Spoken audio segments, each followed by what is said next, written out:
السلام علیکم، میرا نام ہے شاہد ایوب. آپ دیکھ رہے ہیں ہمارا learning to live YouTube channel. آج کا موضوع جو میں نے چوز کیا اس کے پیچھے وجہ یہ ہے کہ کافی دنوں سے میرے کچھ دوست احباب یہ ذکر کر رہے تھے، اور اکثر یہ سوال، چونکہ میں نے ایک گورنمنٹ ادارے میں بھی کام کیا ہے اور ایک سیمی گورنمنٹ ادارے میں بھی کام کیا ہے، تو لوگ اکثر سوال یہ کرتے ہیں کہ یہ ہمارے پی آئی اے کو کیا ہوا، یہ ہمارے پی ٹی سی ایل کو کیا ہوا، یہ ہمارے ریلوے کو کیا ہو گیا، یہ ہمارے ادارے کیوں ڈوب رہے ہیں، اس کی کیا وجہ ہے. تو میں نے سوچا ایک چھوٹا سا اس پہ ویلاگ کیا جائے. آج ہم ذکر کریں گے کہ گورنمنٹ یا پرائیویٹ ادارے کیوں برباد یا بینکرپٹ ہوتے ہیں، اور خاص طور میں ہمارے پاکستان میں. پرائیویٹ اداروں کی نسبت گورنمنٹ کے جو ادارے ہیں ان کے پاس زیادہ وسائل ہوتے ہیں، لیکن دیکھا یہ گیا کہ گورنمنٹ ادارے جو ہوتے ہیں ان کے مسائل تھوڑے مختلف اور زیادہ گمبھیر ہوتے ہیں. اس کی بنیادی وجہ یہ ہے کہ ان میں پولیٹیکل انٹرفیرنس بہت زیادہ ہوتی ہے. حالانکہ ان کے پاس وسائل زیادہ، جیسے میں نے آپ سے پہلے عرض کیا، لیکن یہ پولیٹیکل انٹرفیرنس یہ اتنی زیادہ ہوتی ہے کہ یہ، اور خالی پولیٹیکل انٹرفیرنس نہیں، پھر ان کے اندر جو یونینز ہوتی ہیں، ایسوسیشنز ہوتی ہیں، کچھ اور بھی ایک آدھ چیزیں جن کا ذکر جو ہے وہ نہ ہی کیا جائے تو بہتر ہے. وہ اس قدر انٹرفیرنس ہوتی ہے کہ وہ ادارہ چل ہی نہیں پاتا. کچھ لوگوں کا کہنا یہ ہے کہ گورنمنٹ کا کام تو بزنس کرنا نہیں ہوتا. یہ بات کسی حد تک ٹھیک بھی ہے کہ گورنمنٹ کا کام بزنس کرنا نہیں ہے. گورنمنٹ کا کام ہے بیسیکلی رولز کو ڈیزائن کرنا، لاز بنانا، اور وہ ادارے جو بزنس کرتے ہیں ان کے ساتھ مل کے وہ ماحول کریٹ کرنا کہ وہ بزنس بڑے احسن طریقے سے ہو سکے. یعنی گورنمنٹ کو اپنا ریلیٹڈ پارٹ جو ٹیکس کا ہے وہ بھی ملے، ایک مناسب جو ہونا چاہیے وہ بھی ملے، اور جو بزنس مین بزنس کرنا چاہ رہا ہے اس کے لیے بھی آسان راستے ہوں بزنس کرنے کے. یہ دونوں کی ایک بیسک جاب ہے گورنمنٹ کی اور بزنس مین کی.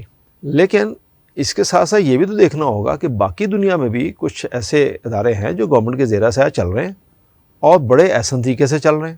مگر پھر ہمارے ہاں اس طرح کا سلسلہ کیوں ہے کہ ہمارے ہاں جو گورنمنٹ کا ادارہ ہے وہ کوئی ایک بھی نہیں چل پا رہا. یعنی جتنے ادارے شروع ہوئے وہ ایک زمانے میں تو بہت اچھے تھے.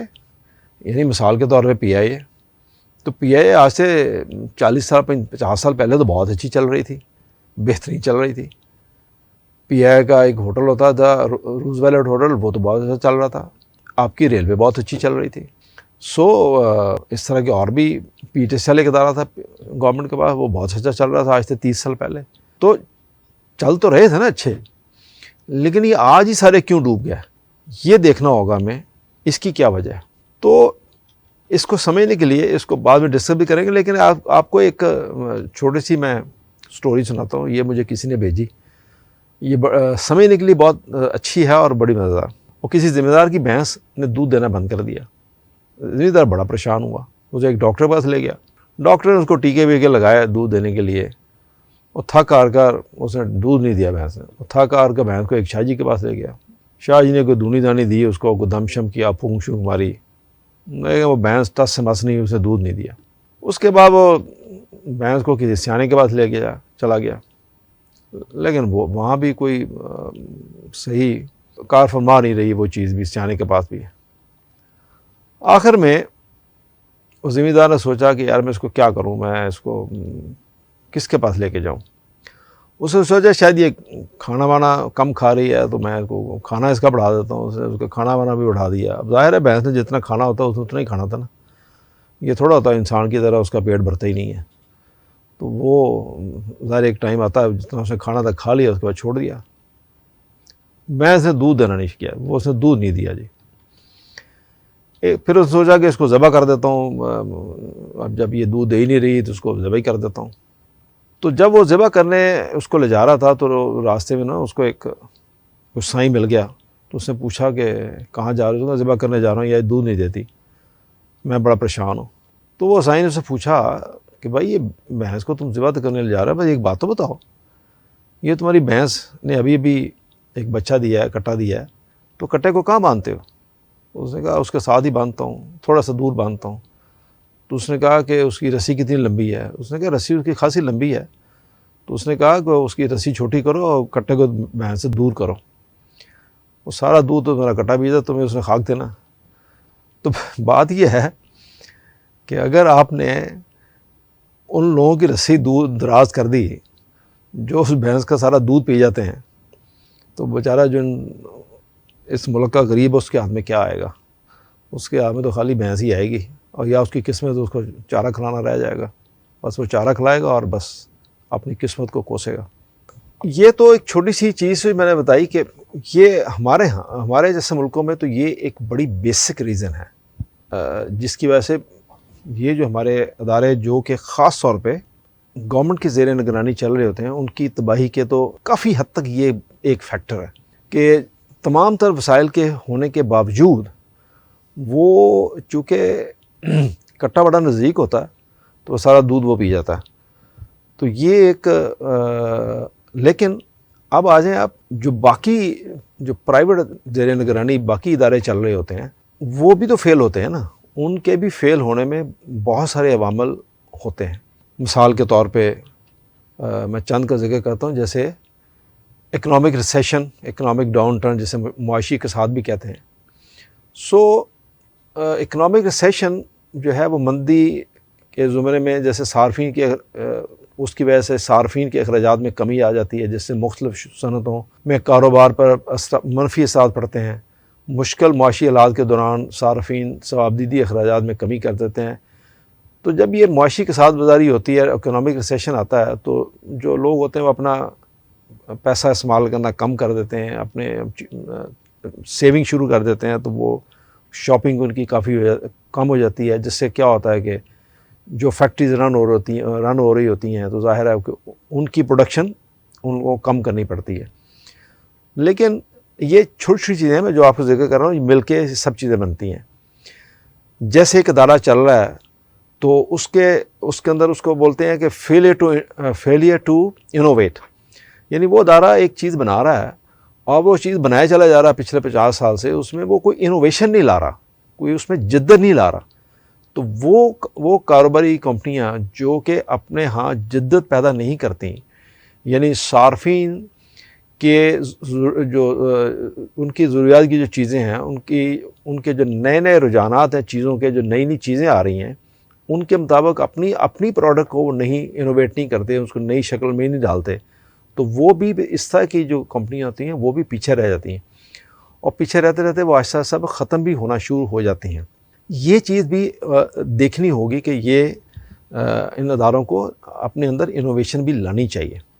تو مارکیٹ میں کمپٹیٹیو یا ریلیونٹ رہنے کے لیے جدت پسندی کرنا، انوویشنز کرنا، کسی چیز کو انوویٹ کرنا بہت ضروری ہے۔ اس سے اگلی چیز جو آ جاتی ہے کہ قانونی اور ریگولیٹری مسائل، یہ ہمارے ہاں کا خاص طور پہ دنیا میں بھی ہے، لیکن ہمارے ہاں پاکستان میں یہ ایک بہت بڑا مسئلہ ہے، قانونی اور ریگولیٹری مسائل۔ قوانین اور ضوابط کی عدم تعمیل، یعنی قانونی مسائل جیسے مقدمہ، جرمانے یا ریگولیٹری جو جرمانے ہوتے ہیں، یا کسی کاروبار کے لیے جو اور بہت سارے جو اس طرح کی جو چیزیں ہیں، جو ٹیکسز ہوتے ہیں، یہ ایک بہت بڑا مسائل ہے، کیونکہ ہمارے ہاں جو یہ قانونی مسائل ہیں یہ بڑے پیچیدہ ہیں، یہ سٹیبل نہیں ہے۔ سٹیبل سے مراد یہ ہے کہ یہ فکس نہیں ہے۔ ہمارے ہاں ڈے ٹو ڈے بیسس پہ قانون چینج ہوتے رہتے ہیں بزنس مین کے لیے، اور ہمارے ہاں جو ادارے جو تباہ ہوتے ہیں یا جو بینکرپٹ ہوتے ہیں یا وہ ترقی نہیں کر پاتے، ان کے پیچھے یہ ایک بہت مسئلہ ہے جس کو ہمارے یہاں ایڈریس نہیں کیا گیا۔ اچھا، کسی ادارے کا یہ بھی ایک بہت بڑا پہلو ہوتا ہے کہ جب اس کی خراب مارکیٹنگ ہو، تو اگر کوئی کاروباری کمپنی جو ہے وہ اپنی پروڈکٹ کو مؤثر طریقے سے مارکیٹ نہیں کرے گی، اور یا اس کی جو سیل ٹیمز ہیں وہ اپنی ڈیلز کو بڑے مؤثر طریقے سے کلوز نہیں کریں گی، تو ظاہر ہے اس کے سلے میں بھی یا اس کے بدلے میں بھی آپ کی آمدن محدود ہوگی۔ اور اگر وہی ٹیم چلتی رہے گی، وہ اپنی مارکیٹنگ کو امپروو نہیں کریں گے، اور آج کل تو مارکیٹنگ بڑے ڈفرینٹ طریقوں سے امپروو کی جا سکتی ہے، ای مارکیٹنگ ہے اور ٹیلی مارکیٹنگ ہے، اور بہت ڈفرینٹ طریقے آ گئے مارکیٹنگ کے، اور بلکہ اب پچھلے تو 15-20 سال سے تو مارکیٹنگ ایک بڑا لوگوں کا فیورٹ سبجیکٹ ہو گیا ہے، بڑی اچھی یونیورسٹیاں مارکیٹنگ میں کرا رہی ہیں، تو وہ مارکیٹنگ کے اوپر بڑا فوکس کرنا چاہیے اپنے پروڈکٹ کی مارکیٹنگ جو آپ کی۔ اچھا، ایک اور چیز ہے، اس کو بولتے ہیں کسٹمر فوکس۔ کسٹمرز کی ضروریات اور اطمینان کو ترجیح دینے میں ناکامی کے نتیجے میں سو کسٹمر کی وفاداری کا جو نقصان ہے وہ بھی آپ کو برداشت کرنا پڑے گا. یعنی کسٹمر کو بھی جو اس کی ضروریات ہے اس کا بھی آپ کو اس کی ضروریات اور خاص طور پہ اس پروڈکٹ سے جو اطمینان ہے اس کو بھی آپ کو ترجیحاً دیکھنا پڑے گا. یہ بھی ہمارے ہاں کمپنیوں کا ایک بہت بڑا مسئلہ ہے. جیسے میں آپ کو یہاں پہ ایک چھوٹی سی چیز بتاتا چلوں. انگلینڈ کی بہت مشہور شو کمپنی ہے جیسے کلارک جسے بولتے ہیں, سب لوگ اسے جانتے ہیں. تو میں ایک دفعہ انگلینڈ گیا, فلائٹ پہ تھا, تو میرا واک کر رہے تھے کہیں, تو میرا شو جو ہے نا وہ درمیان سے 2 ٹکڑے ہو گیا. تو نزدیک ہی کلارک کی شاپ تھی, تو میں اس کے پاس گیا, میں نے کہا یہ آپ کا شو تھا, یہ میں چلتے 2 ٹکڑے ہو گیا. اس نے کہا آپ کے پاس انوائس ہے؟ میں نے کہا انوائس تو میرے پاس نہیں ہے, بیکاز آپ ہمیشہ تو انوائس اپنے جیب میں نہیں رکھتے نا. تو میں نے کہا وہ تو ٹھیک ہے, لیکن شو کو اس طرح اچانک درمیان سے 2 ٹکڑے ہو جانا, یہ مجھے سمجھ نہیں آئی بات. تو اس نے کہا ہاں یہ بات آپ کی ٹھیک ہے, لیدر خراب ہو سکتا ہے وقت کے ساتھ جب آپ پہنتے ہیں 2 4 5 سال کے بعد, لیکن اس طرح اس کو 2 ٹکڑے نہیں ہونا چاہیے تھا. تو اس نے کہا کہ مسئلہ آپ یہاں چھوڑ دیں اور نیا شو لے جائیں. حالانکہ وہ شو میرا کوئی 1.5 2 سال پرانا تھا, لیکن اس نے کہا یہ نہیں ہو سکتا, یہ ہماری کمپنی کی ریپوٹیشن یعنی خراب کرے گا, ہم آپ کو نیا شو دیتے ہیں. تو اس نے مجھے امیڈیٹلی نیا شو دے دیا. تو کسٹمر کی جو ضروریات ہیں یا اس کا پروڈکٹ کے اوپر جو اس کا اطمینان ہے, اس کا جو کانفیڈنس ہے, اس کو بھی ایڈریس کرنا آپ کے لیے بڑا ضروری ہے, جو کہ اس کی بڑی شدید کمی ہے ہمارے ہاں, خاص طور پہ پاکستان میں. مطلب یہ نہ سمجھیے کہ میں پاکستان کو برا کہہ رہا ہوں, میرا مقصد صرف یہ ہے کہ یہ ملک تو ہمارا ملک ہے نا, ہمیں اس سے بہتر کرنا ہے. تو پوائنٹ کرنے کا مقصد یہ ہے کہ ان چیزوں کو بہتر کر کے ہم اپنا ماحول بہتر کر سکتے ہیں, ہم اپنے بزنس کو آگے بڑھا سکتے ہیں, ہم دنیا میں کمپیٹ کر سکتے ہیں. آئیڈیا صرف یہ ہے, برا کرنے کا کہنے کا مقصد نہیں ہے, یہ اس کو اس اینگل سے پلیز نہ لیجیے گا. اچھا, ایک اور چیز ہے جو ہمارے ہاں کیوں ادارے پیچھے رہ جاتے ہیں یا ان کے اوپر کیوں وہ بینکرپٹ ہوتے ہیں.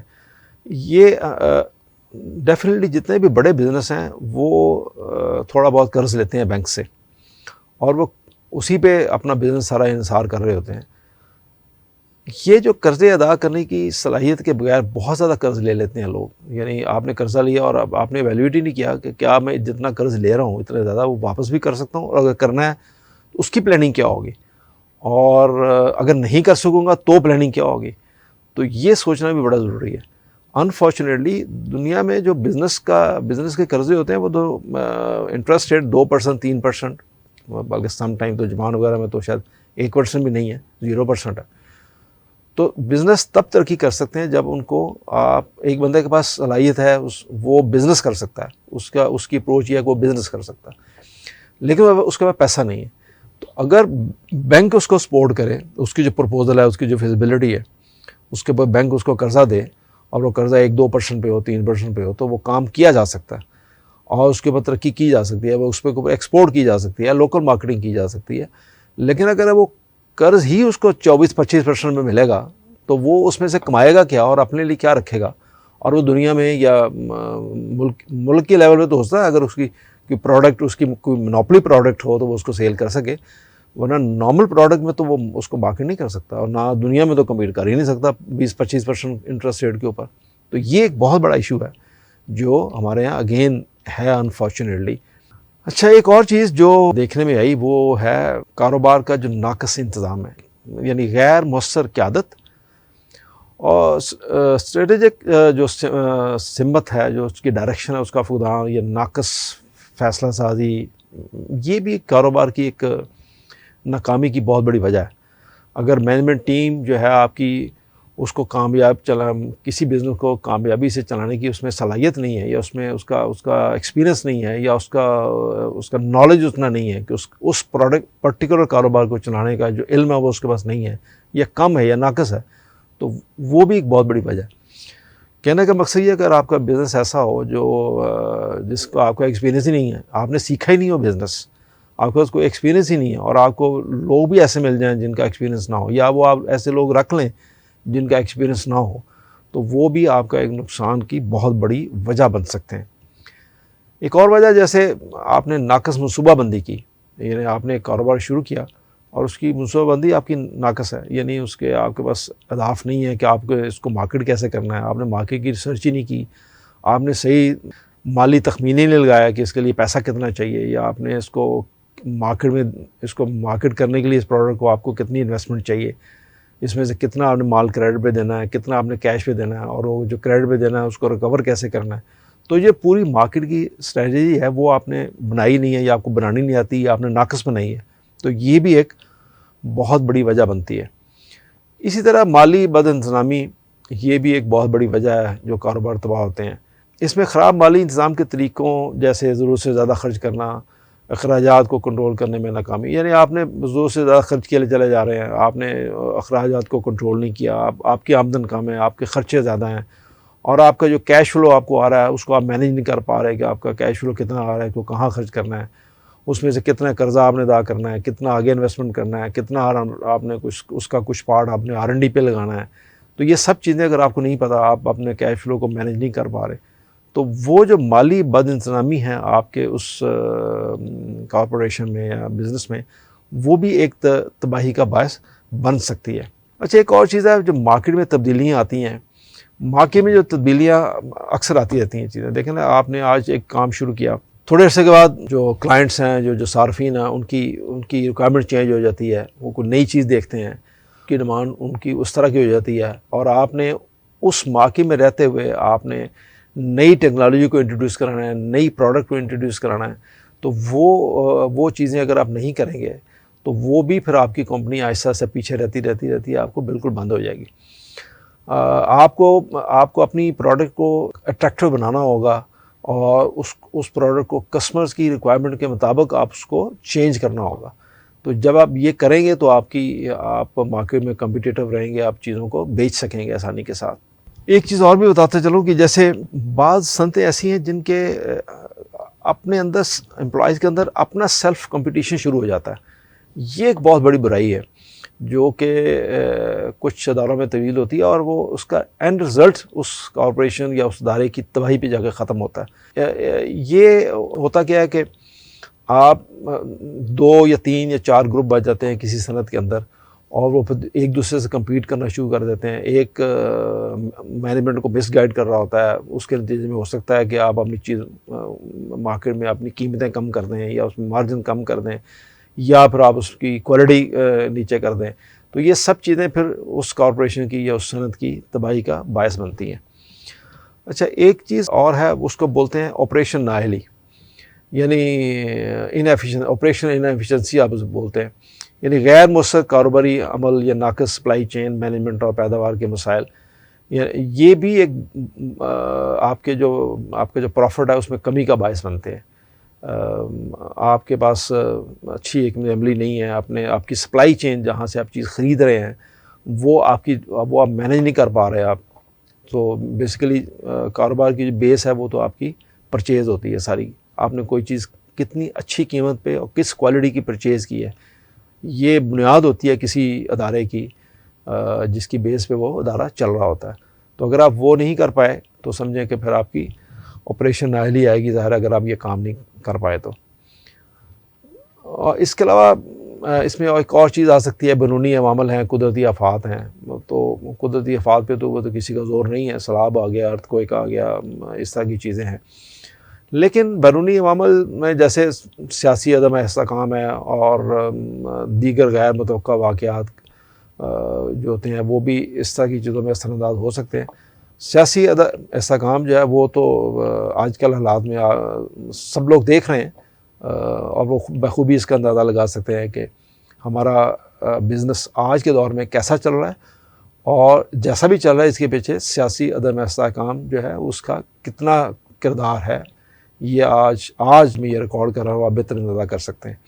کوئی بھی کاروبار نہیں چل سکتا اگر کسی ملک میں سیاسی عدم استحکام ہے. یعنی آپ سٹیبل ہونا کسی ملک کا بہت ضروری ہے. یعنی اسٹرائک چل رہی ہیں، ہنگامے چل رہے ہیں، سارا کچھ ہو رہا ہے، تو اس میں بزنس نے کیا چلنا ہے. ایک آخری چیز جو کسی کمپنی کا جو اندرونی تنازعات ہیں، جو انٹر قومی تنازعات ہوتے ہیں شراکت داروں میں، جو اس کے پارٹنرز ہیں اس فرم کے اندر، یا اسٹیک ہولڈرز جو ہوتے ہیں ڈفرینٹ، اور اس طرح کے انتظامی جو اختیارات کاروبار کے اندر جو ہوتے ہیں، جو آپریشنل اس میں آپس میں اختلاف ہو جاتے ہیں. یعنی 4 پارٹنر وہ کہتا ہے اس طرح چلنا چاہیے، وہ کہتا ہے اس طرح چلانا چاہیے، یا اس میں فائنینشیل ایشوز آ جاتے ہیں لوگوں ڈائریکٹرز کے درمیان. وہ بھی ایک بنیادی وجہ بنتے ہیں جو کہ کسی کمپنی کی تباہی میں. یہ ایک بہت بڑا امپورٹنٹ فیکٹر ہے جو کہ اکثر کمپنیوں میں ہوتا ہے. کاروبار چل گیا، بہت سے چل گیا، دن دگنی رات چوگنی ترقی کر رہا ہے، اور سڈنلی پتہ چلا کہ 4 ڈائریکٹرز ہیں اور وہ چاروں ایک دوسرے کے ساتھ سنسیئر نہیں ہیں. وہ کہتا ہے کہ اس نے پیسے زیادہ لے لیا، یوں کر لیا، اس نے بے ایمانی کر لی، اس نے یہ پرچیز کر لیا، ایسا ہو گیا، اس میں سے کرپشن ہو گئی. تو آپس میں ان کا جو عدم ٹرسٹ ہے اس کی بنیاد جب شروع ہوتی ہے تو وہ پھر ادارہ آہستہ آہستہ تباہ ہو جاتا ہے. یہ نوٹ کرنا ضروری ہے کہ کاروباری ناکامی اکثر ایک کی بجائے ان میں سے مختلف جو عوامل اس کا نتیجہ ہوتی ہے. یہ نہیں کہ کوئی ایک اس میں سے وجہ ہوتی ہے، 2 3 4 5 عوامل مل کے بھی اس کی ایک وجہ بنتے ہیں ان کو کسی کاروبار کی تباہی میں. میرا خیال ہے کہ کامیاب کاروباروں میں عام طور پر مضبوط انتظام، ایک واضح نقطہ نظر اور مؤثر آپریشنل طریقوں اور بدلتے ہوئے حالات کے مطابق ڈھلنے کی صلاحیت ہونی چاہیے. یہ ایک بڑی چھوٹی سی اسٹیٹمنٹ ہے جو کہ میرا خیال ہے کہ اس کو دیکھنا چاہیے. یہاں یہ ذکر بھی کرنا ضروری میں سمجھتا ہوں کہ جو میں نے پریکٹیکل لائف میں گزارا ہے کہ ہمارا جو بزنس مین ہے وہ اپنا جو دوسرا کمپٹیٹر بزنس مین ہے اس کا گلا کاٹنے سے باز نہیں رہتا. یہ ایک بہت بڑی ایک میں تو اس کو لعنت ہی کہوں گا جو ہمارے یہاں ہے، لیکن انفارچونیٹلی ہے. اس کو اپنے کاروبار کی فکر اتنی نہیں ہوتی جتنا اس کو دوسرے کاروبار کو تباہ کرنے کی فکر ہوتی ہے. وہ کہتا ہے میرا چلے یا نہ چلے میں اس کو ضرور تباہی کروں گا. یعنی کس طرح؟ یعنی اس کے 2-3 پہلو ہیں. یعنی ایک پہلو تو یہ ہے کہ جیسے آپ نے کوئی چیز دی، کسی دوسرے آپ نے کلائنٹ کو بیچی 500 روپے کی، تو دوسرا کہتا ہے یار میں جا کے اس کو 400 روپے کی آفر کروں گا. تو بھلے اس کو 400 روپے کی کاسٹ بھی نہ کر رہی ہو، وہ کہتا ہے لیکن میں اس کو کام نہیں لینے دوں گا، میں اس کو بیچوں گا بھلے اپنے نقصان پہ بیچوں. یہ ایک بڑا نیگیٹو رویہ ہے میرا خیال ہے. بعض لوگ سمجھتے ہیں کہ یہ کاروبار کا ایک طریقہ ہے، بٹ میرا نہیں خیال یہ طریقہ ہے. آپ کیا کر رہے ہیں؟ آپ اپنی جیب سے ڈال کے اس کو کلائنٹ کو دے رہے ہیں، جو کہ ایک کوئی اچھی بات نہیں ہے. یعنی ایک جائز پروفٹ رکھنا تو ضروری ہے، لیکن دوسرے کو نیچا دکھانے کے لیے آپ اپنا نقصان کر رہے ہیں اور اس طرح نقصان کرتے چلے جاتے ہیں کہ آپ کو سمجھ نہیں آتی کہ یہ کیا ہوا. آپ اپنا کاروبار تباہ کر بیٹھتے ہیں دوسرے کو تباہ کرتے کرتے. تو یہ آپ دوسروں کی فکر مت کریں، آپ اپنا کاروبار ایک جائز طریقے سے کریں. ایک تو یہ ہے. دوسرا یہ ہے جیسے ایک صاحب ہیں جن کے پاس انہوں نے کہیں سے ڈسٹریبیوشن لی ہوئی ہے کسی کمپنی کی، تو وہ سمجھتے ہیں کہ اس نے پورے ملک کی ڈسٹریبیوشن اس کے پاس. تو ہر دوسرا بندہ اٹھ کے کوشش کرتا ہے کہ وہ ڈسٹریبیوشن اس کی کینسل ہو جائے اور وہ مجھے مل جائے.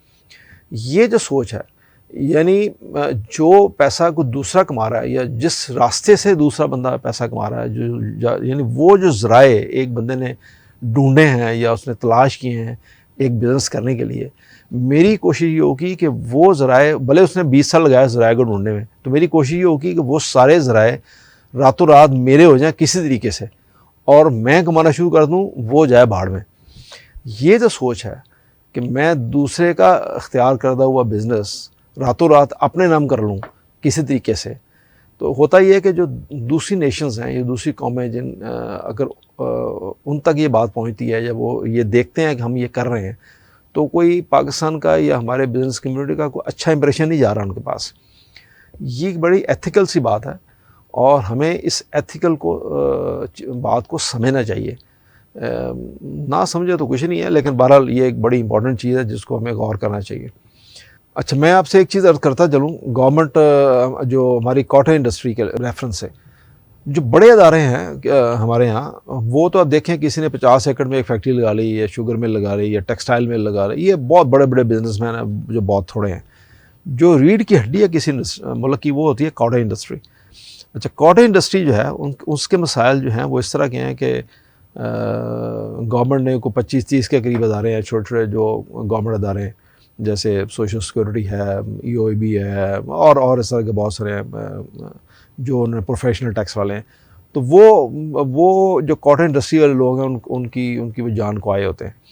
یعنی وہ آپ کچھ کہتے رہیں، وہ آپ اعتبار کرنے کو تیار نہیں. آپ کہیں گے جی میرے پاس 10 ملازمت ہوگا کہ 10 نہیں ہے 100 ہیں.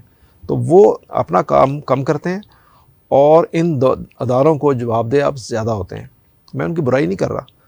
یہ گورنمنٹ کو یہ دیکھنا ہوگا کہ جو کاٹن انڈسٹری ہے اس کو گرو کرنے کے لیے آپ کیا کر سکتے ہیں اور کس طرح سکون کے ساتھ یہ کاروباری حداد اپنا کاروبار کر سکتے ہیں. تو ہمارا مقصد کسی کو برا کہنا نہیں ہے، نہ میں ان اداروں کو برا کہہ رہا ہوں جو 30 بنائے ہیں، نہ میں بزنس مین کو کہہ رہا ہوں کہ وہ سارے صحیح ہیں۔ یہ مل جل کے سارا کام ہوتا ہے، کرنا کس نے ہوتا ہے؟ گورنمنٹ نے۔ تو وہی سب سے پہلے والی بات جو میں نے شروع میں کہی تھی کہ گورنمنٹ اگر بزنس نہیں بھی کرتی، گورنمنٹ کے زیر سایہ کچھ ادارے نہیں بھی چل رہے، جو کہ پاکستان میں تو چلنے بہت مشکل ہیں بیکاز اس میں انٹرفیئرنس بند ہی نہیں ہونی، کم از کم گورنمنٹ وہ کام تو کرے کہ جو انڈسٹری کے لیے رولز اینڈ ریگولیشن ہے کم از کم ان کو سٹریم لائن کر دے تاکہ بزنس چلنا شروع ہو۔ بزنس چلے گا تو ریونیو آئے گا، ریونیو آئے گا تو ملک چلے گا، تو ملک چلے گا تو خوشحالی آئے گی، ورنہ تو نہیں آئے گی۔ تو یہ چیزیں دیکھنی ضروری ہیں، اور یہ چند وجوہات تھے جن کی وجہ سے ہمارے بزنس خاص طور پہ پاکستان میں تباہی کا شکار ہوتے ہیں۔ اور مجھے امید ہے کہ آپ نے اس میں سے تھوڑا بہت تو میں کچھ آپ کے گزارش کر سکا ہوں۔ تو جو کے لیے شکریہ، سننے کا شکریہ۔ اللہ حافظ۔